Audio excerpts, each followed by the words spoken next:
Tape www.suividécole-au-sénégal.com. À école au Sénégal, c'est facile, tu n'as qu'à te connecter. Tape école au Sénégal, les leçons sont beaucoup plus détaillées. Maintenant, nous allons étudier le mélange à l'équivalence. Très bien. À l'équivalence, chers élèves, on peut dire qu'à l'équivalence, le mélange est basique car PHE égale 8,2 supérieur à 7. On est à 25 degrés. L'expérience a été faite à 25 degrés. Par conséquent, à l'équivalence, on dira que le mélange est basique parce que PHE égale 8,2 supérieur à 7. C'est bon. Maintenant, nous allons calculer la concentration de chacune des espèces présentes dans le mélange à l'équivalence. D'abord, inventaire des espèces. Quelles sont les espèces chimiques qui sont là?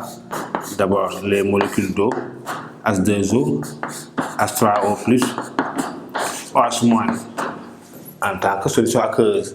Puis il y a Na+, il y a CH3, CO- et CH3, COH. Ça sont les espèces chimiques qui sont présentes en solution. Maintenant, nous allons calculer la concentration de ces espèces chimiques, mis à part H2O. H2O est le solvant, mais c'est une espèce chimique. La concentration H3+ égale 10 puissance moins 8,2. En calculant, on trouve 6,3, 10 moins 9 moles par litre. Cela me permet de déterminer la concentration des ions H- égale 10 moins 14 sur 6,3, 10 moins 9.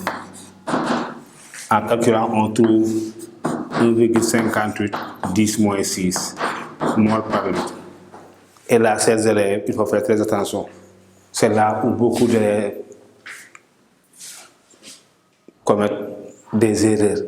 Avant de passer à l'électroneutralité, regardez sur la liste des espèces chimiques, est-ce qu'il y a un ion spectateur? S'il y a un ion spectateur, il faut d'abord calculer sa concentration molaire avant d'aller vers l'électroneutralité. Il ne faut pas sauter cette étape-là. Après avoir calculé la concentration des ions H3+, après avoir calculé la concentration des ions OH-, je marque une pause et je regarde sur la liste des espèces chimiques. Y a-t-il un ion spectateur? S'il y en a, je calcule sa concentration molaire. S'il n'y en a pas, je poursuis vers l'électroneutralité. C'est bon, on regarde. On voit bien que Na+ est un ion spectateur. Comment connaît-on un ion spectateur? C'est un ion aprotique. Ça veut dire quoi? Dans sa formule chimique, n'apparaît pas un atome d'hydrogène. Vous ne voyez pas l'atome d'hydrogène. C'est comme ça qu'on le repère. Un ion spectateur est souvent un ion aprotique. Ça veut dire que sa formule chimique, dans sa formule, il n'y a pas d'atome d'hydrogène. Na+, Cl-, K+, Mg2+, Ca2+, SO4-2-, PO4-3-. Ce sont des ions spectateurs. Maintenant, comme on a ici, je vais calculer sa concentration molaire. Na+, on le dit, égale CbVb sur Va plus Vb.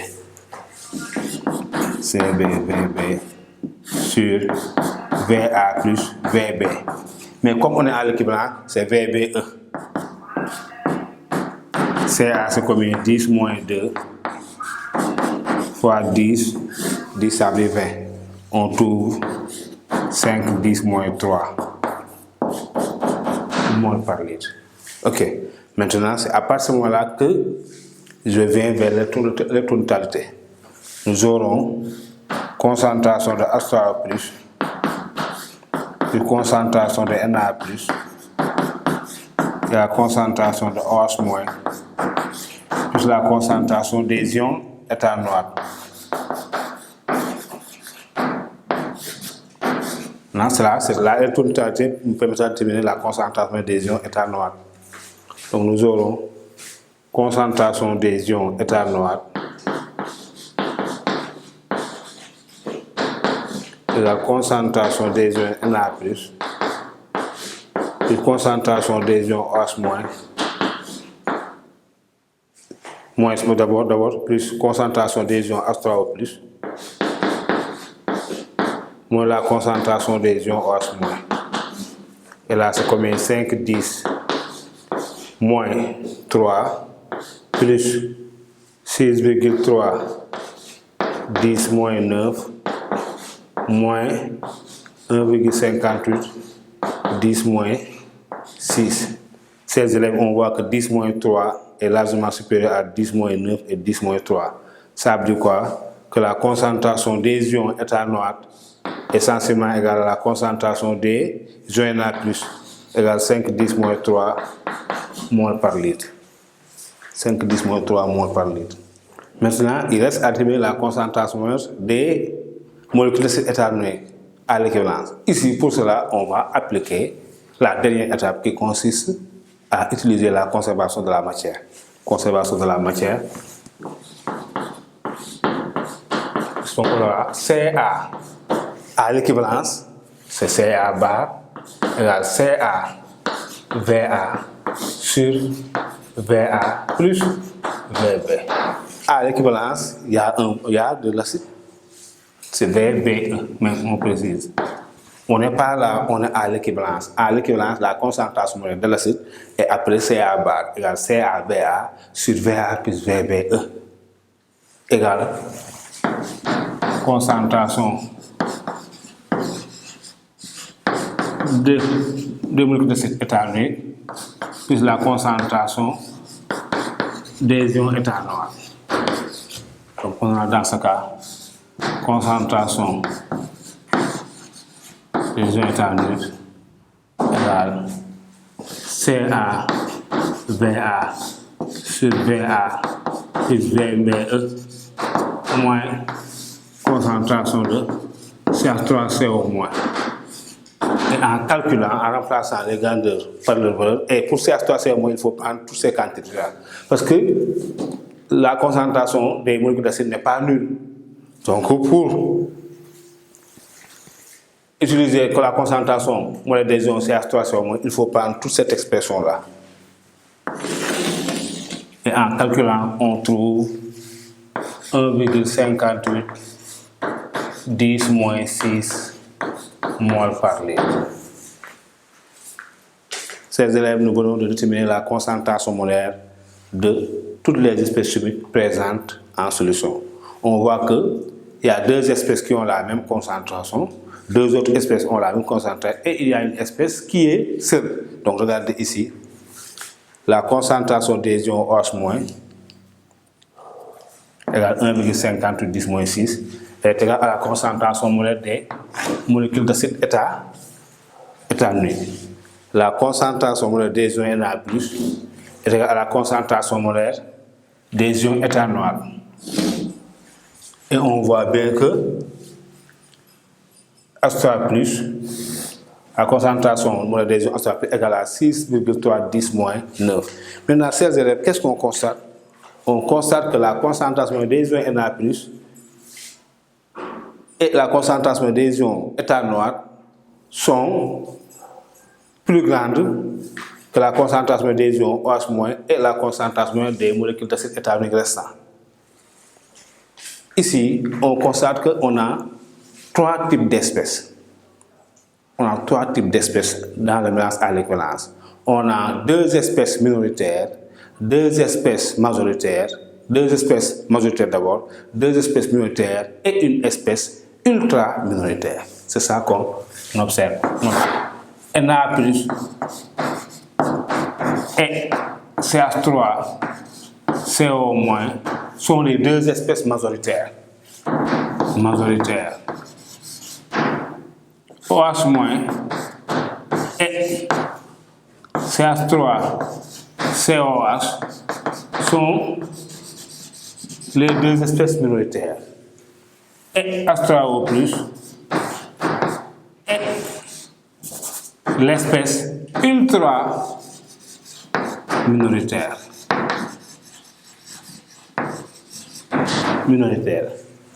Maintenant, si on demande de dire pourquoi le mélange est basique, qu'est-ce qu'il faut dire? Oui, le mélange est basique grâce à la présence majoritaire des ions Na+ et CH3CO-. Mais comme on sait que Na+ est un ion spectateur, Na+ est un ion spectateur. CH3CO- est un ion actif. Il est comment? Il est majoritaire et il est basique. Par conséquent, il confère au milieu, il confère à la solution son caractère qui est basique. Donc, si on demande d'expliquer pourquoi le mélange est basique à l'équivalence, il faut dire grâce à la présence, ou bien à cause de la présence majoritaire des ions basiques, des ions éthanol basiques, le mélange est basique à l'équivalence. À cause de la présence majoritaire des ions éthanol basiques, le mélange est basique à l'équivalence. Pourquoi? Parce que CH3CO- est une base. Il peut capter un proton H+. D'après Bronsted, c'est une base. C'est ça. C'est très important. À cause de la présence majoritaire des ions éthanol basiques, la solution est basique à l'équivalence. C'est ça qu'il faut dire. Ok. Et on sait quoi? Qui paie commande. Qui paie commande. Ici, CH3CO- est majoritaire. C'est lui qui commande. Comme il est basique, le milieu sera basique. C'est bon. Grâce à la présence majoritaire des ions éthanol basiques, le mélange est basique à l'équivalence. C'est bon, c'est ça qu'il faut dire. Maintenant, nous allons voir un point particulier qu'on appelle le point à la demi-équivalence. Petit c, le point à la demi-équivalence.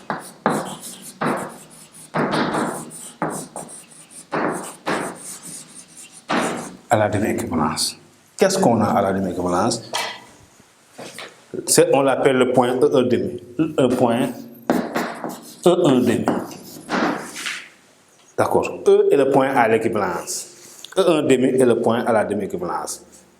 C'est quoi le point E1,5? C'est le point d'abscisse VBE sur 2. Le point à la demi-équivalence E1,5 est le point d'abscisse VBE sur 2. VBE égale 10. Par conséquent, VBE sera 5. Donc, je place VBE. VBE sur 2.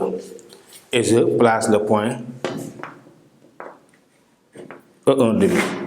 Il est là. E1,5. Et là, son pH.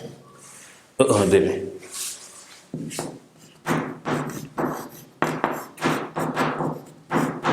Ça veut dire que E1,5 a pour abscisse VBE sur 2 égale 5 ml et pH E1,5 égale, là, on trouve 4,8. Et que peut-on dire de 4,8 par rapport à l'acide éthanoïque? 4,8 est le pK du couple acide éthanoïque ion éthanol. Et c'est là pKa. D'accord. Cela veut dire quoi? À la demi-équivalence, le pH de la solution correspond au pKa du couple acide-base correspondant. Ces élèves, voici une méthode graphique de déterminer le pK. Attendez-vous à cette question. Chaque fois que vous allez l'examen ou bien dans un devoir, on vous demandera de tracer la courbe pH égale F de VB ou F de VA. Sachez que l'examinateur vous demandera de déterminer graphiquement le pK des couples acide-base correspondants. Pour déterminer, il faut placer le point E1,5 correspondant au point d'abscisse VBE sur 2. Le volume à l'équivalence c'est 10 ici. VBE sera 5. Je place 5. Et à partir de la courbe, je place le point 1,5 et j'en déduis son pH. Son pH va correspondre au pK du couple acide-base correspondant. Et dans ce cas de figure, pour le couple acide éthanoïque ion éthanol, le pK du couple est égal à 4,8. Donc c'est comme ça qu'il faut faire pour déterminer graphiquement le pK. D'accord, maintenant nous allons généraliser. Petit C, petit 2, généralisation.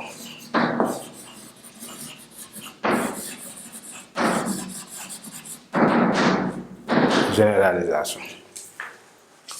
Ces élèves, qu'est-ce qu'on retient à partir de ce grand 1? Il y a deux choses fondamentales qu'on retient. Le pH et le pKa.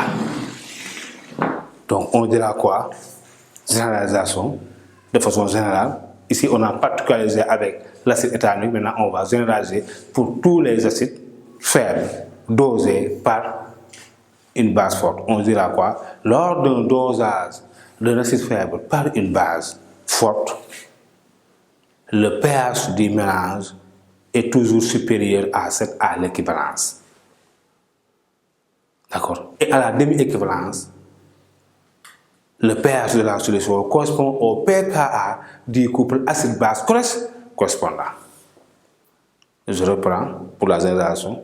Lors d'un dosage d'un acide faible par une base forte, 2 points à la ligne 1 tiré, le pH du mélange est toujours supérieur à 7 à l'équivalence. Deuxième tiré, à la demi-équivalence, le pH de la solution est égal au pKa du couple acide-base correspondant. D'accord? Et si le pH est égal au pKa, cela veut dire quoi par conséquent? Que la concentration molaire de l'espèce faible est égale à la concentration molaire de son espèce conjuguée. Ça veut dire quoi?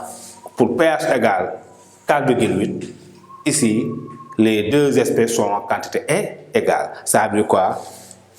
CH3, concentration de CH3COH égale concentration de CH3CO-. À la demi-équivalence, les deux espèces ont la même concentration molaire. Ça, c'est très important. D'accord, c'est ça qu'il faut retenir pour le dosage d'un acide faible par une base forte. Maintenant, nous allons passer au grand 2, faire la même chose. Réaction entre base faible et acide fort. C'est bon. www.suividecolosénégal.com